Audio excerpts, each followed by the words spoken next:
Good morning, everybody. Welcome to another Monday morning UBS Live, being Easter Monday. I hope you guys had an amazing weekend with your families and enjoyed connecting, and you might still be away somewhere as we are. Actually, it's 7 p.m. here on a Sunday night, coming to you from Florida in Orlando. So it's really exciting to be here from our hotel room. And I thought, oh, well, 7 p.m. on a Sunday night. We've done all the Eastery kind of things. Let's do UBS Live as per normal, 9 a.m. Melbourne time. And I thought I would make today's topic very aptly named the 10 things I've learned from going international with the business, and the things that I had assumptions about beforehand, and things that I have figured out and learned along the way that make me smarter, wiser, and sort of more spot on in terms of how and what to expect from our international travels. Good morning, Belinda from Adelaide. So really excited to be here. It is nice and hot outside, 28 degrees here in Orlando. We've been at the pool. We have done the Easter egg hunt around our hotel room. The Easter Bunny did visit, and we're about to go out and eat some American steak because I actually have never tasted steak here, even though we were here for 6 weeks last time. So we decided we're going to do that tonight. So for the next half an hour, as per usual, every Monday morning at 9 a.m., we are going to deliver some valuable content around how you may think about taking your business globally, if that's one of the things that you want to do. Certainly, I have had a lot of questions come into my inbox about Dubai, about New Zealand, about the US, and how do you do that? What is it really like over there? And because other people are considering expanding to other countries, and these are just my top 10 learnings that I have gained over the last it's coming up to now, well, actually it's only been exactly 12 months. The first time we went to the US was May last year, so it's not even 12 months, it's been 11 months. Come to the US twice, went to Dubai twice, and did New Zealand once, and have certainly learned a stack of things. So as I'm talking through the content today, do post any questions or comments that you may have, but we are going to do a top 10 list, as I love to go through my lists. That the way it gives you guys a little bit of structure, and you can take some notes at your end. So welcome to everyone that is joining in as well. So as I said, it's 7 p.m. here on a Sunday night, so we're not yet to hit Monday morning, but this is obviously at 9 a.m. Melbourne time. All right, so number one on my list, so by the way, I've got my other phone here happening with all my notes and bits and pieces, so I'll be referring to that from time to time. Hey Shirley, nice to see you on the call as well. So first point is that the first thing that I learned about going international with the business was obviously you would be walking into a market that is cold and skeptical. All right. Good morning, Helen, as well.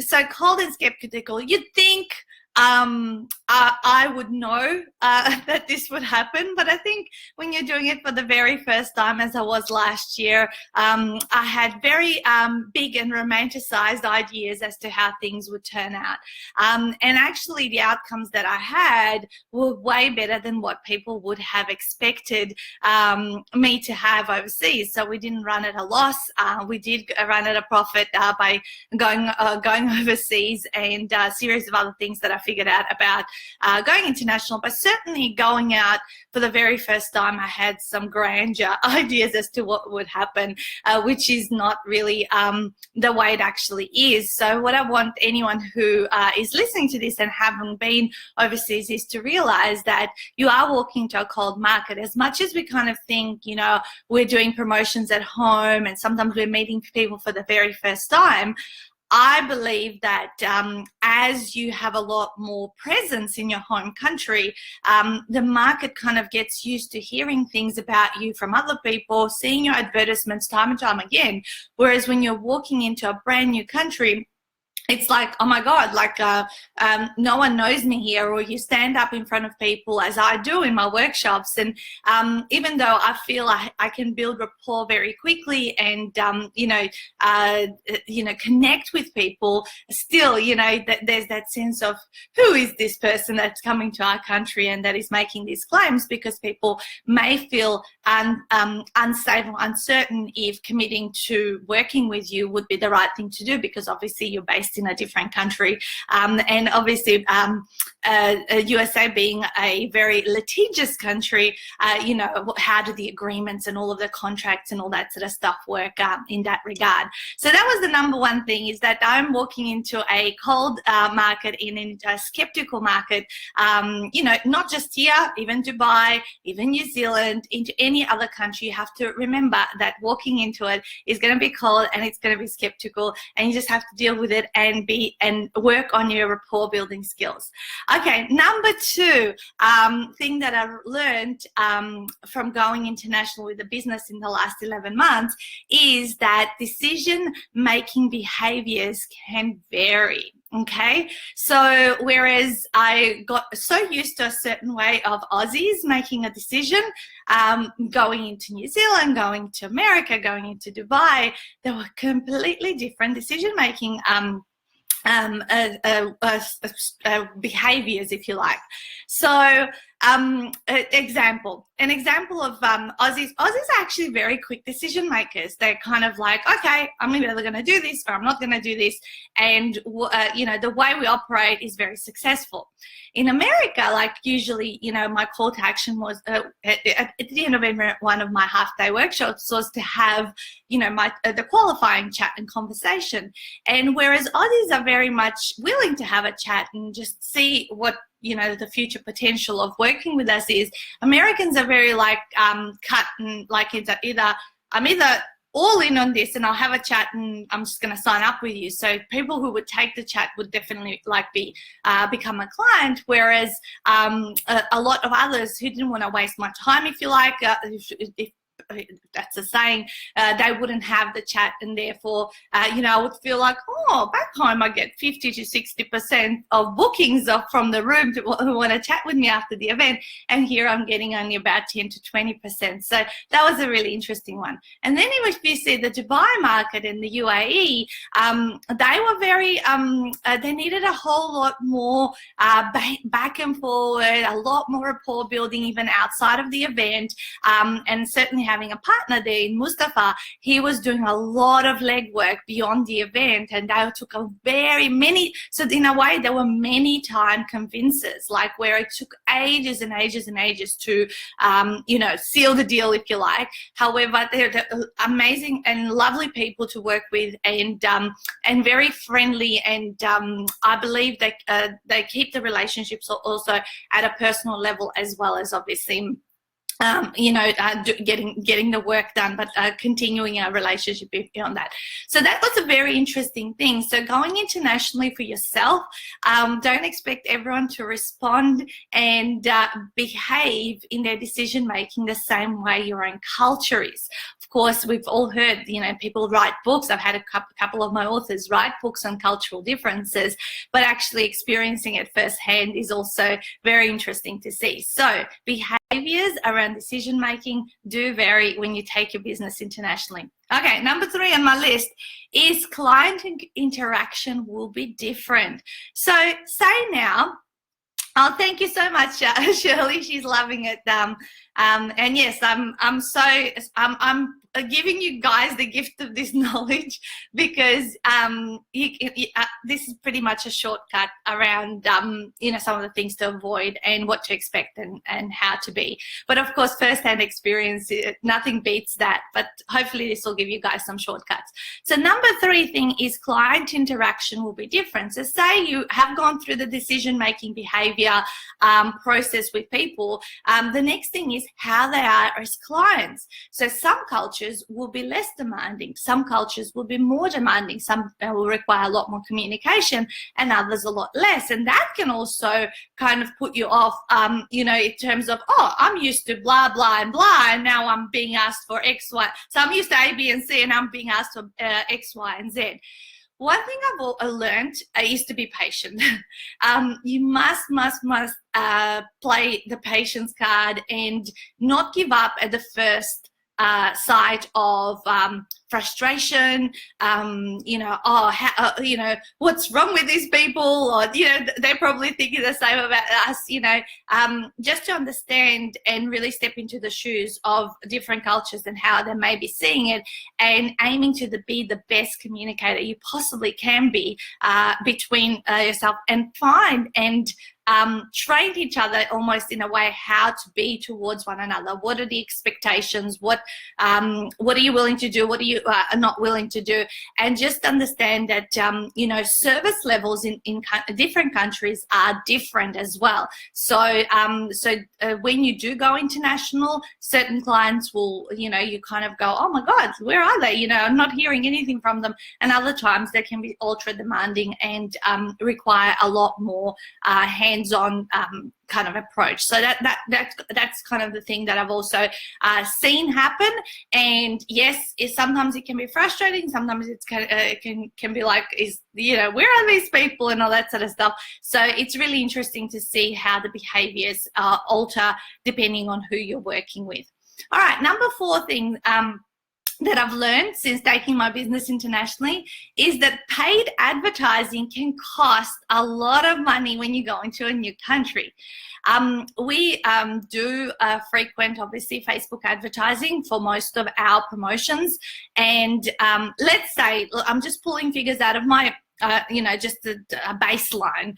Let's say it costs us $100 to get a person into our half-day event in Australia. In the US, that would be somewhere between $200 and $250 per person in the room. Why? Because of point number 1. You're walking into a cold market. You're walking into a place where perhaps no one has ever seen your ads. Most of the time they haven't if you're going for the very first time. So what that means is that you will need to warm up an audience and then perhaps retarget them and all that sort of stuff. So it's really, really interesting to see that obviously the investment is going to be a lot greater. This is why people say that when they launch a business into a new country, on their first or second go, they generally lose money. And this is why people are very, very pulling figures out of my baseline. Love it. Thanks, Russ. So, so people going to have to see your ads a lot more. They're going to have to, you got to be really savvy with how you advertise, but this is why they also say you're going to tend to lose money the first or second or even third time you go somewhere until you sort of build up a portfolio of a following, if you like, which is also one of the reasons, that I kind of decided that I have had these 12 months of being international, and certainly we'll be going back to Dubai later this year. However, our goal now that we say, and one of my points is about, international travel from Australia can be super tiring. So thus keeping our business in Australia is what we've decided to do from next year. But paid advertising is enormous. In saying that, I'm going to skip a couple of points on number 7 because this is related to the paid advertising. In saying that, in some cases, you may be eligible for an export grant, which will pay you 50% of your advertising costs to promote your business internationally, which is a process that Stuart and myself are going through right now. We're going to have an auditor come to our house after this particular trip, and it's all to do with last year's expenses and then of course this year's as well, and go through that process. So there is particular grants through Austrade that will give you 50% of those expenses back that you've paid on advertising. Of course, you've got to prove and show all your figures, which we have been going through all of this process. So that would be really useful to know for those of you that might be using that. And Patricia is, I think, the grants lady, and it's EMDG. What does that stand for exactly? Can you sort of put it, Export Marketing Developmental Grant? I don't know, I'm just kind of guessing. If you can write that in, Patricia, that would be awesome. But yeah, that's what we're going through right now, and that would help. So say we go back to those figures of $100 versus $250 to advertise the business.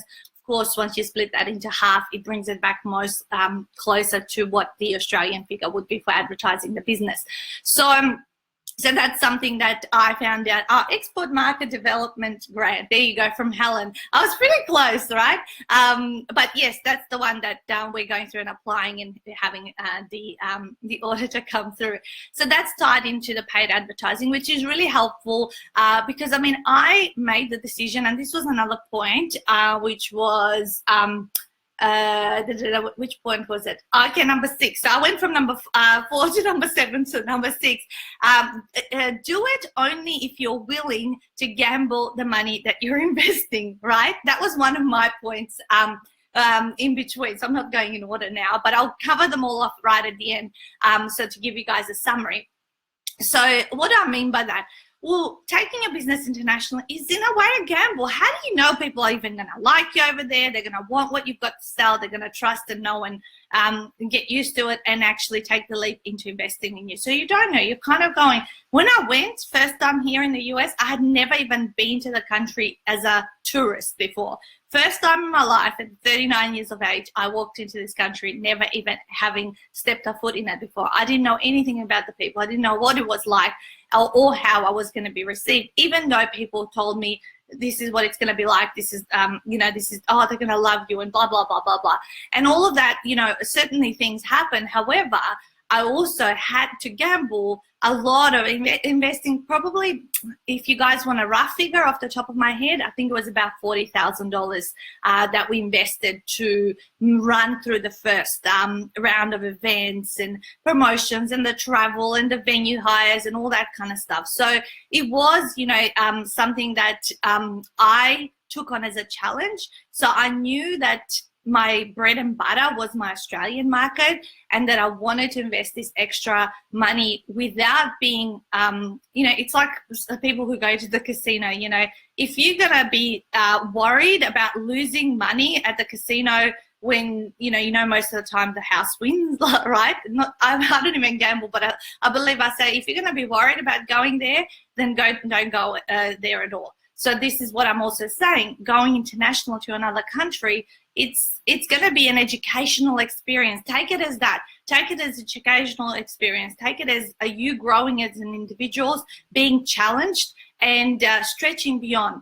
Another thing though, however, where it pays off really, really, really amazingly, and this is point number 8, it's great PR for your brand back home in your own country and for your own people.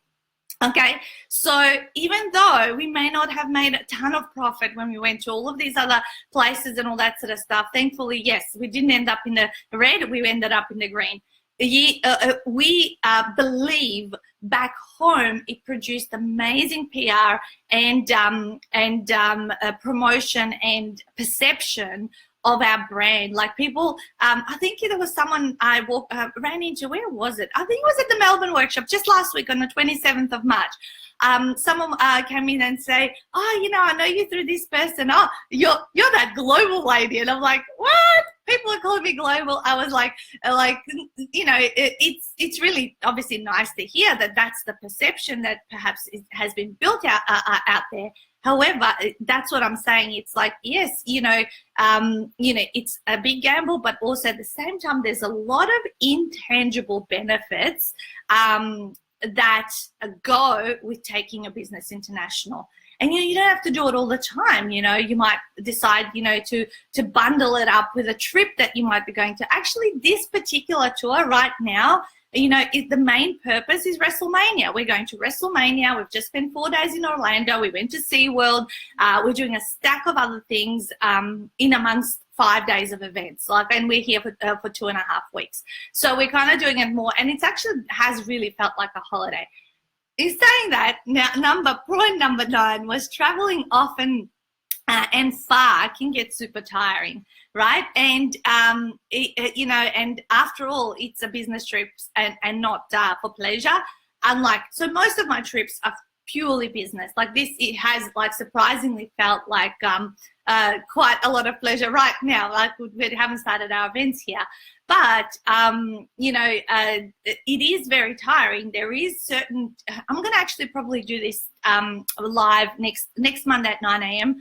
I'm going to do a live on how to manage my top travel hacks when it comes to traveling nationally and internationally. Whenever you're getting on a lot of planes, whenever you're needing to check into a lot of hotels, whenever you're needing to wreck your routine, which happens all the time while you travel, around eating, around exercise. I'm going to do that one next Monday because it's relevant to everything that we're doing right now.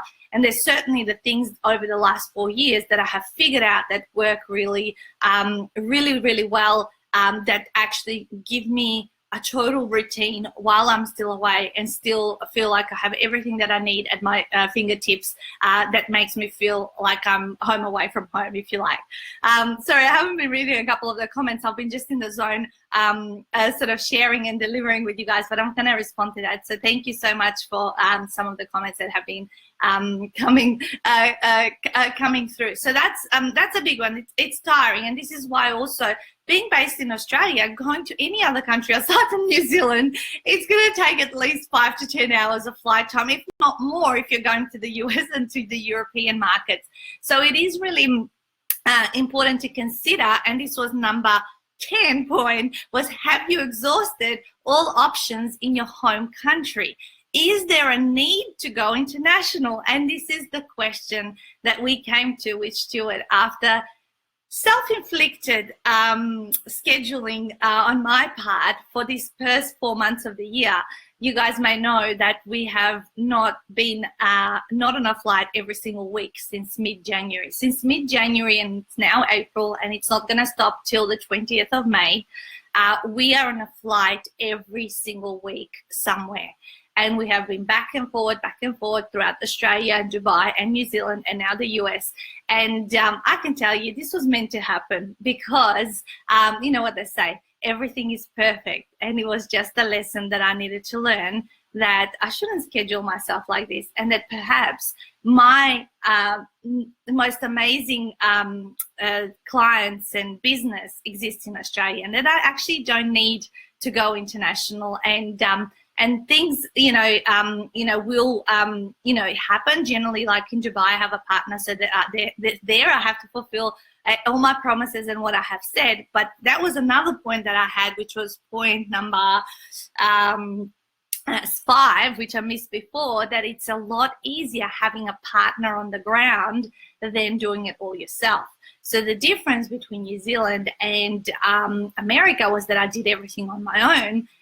The difference with Dubai is that I have a partner over there who's lifting half the load, if you like, and knows all the local rules, knows how to handle the decision-making process with potential clients, and is there to make sure we're doing everything properly and legit and all that kind of stuff, which is really, really, really helpful.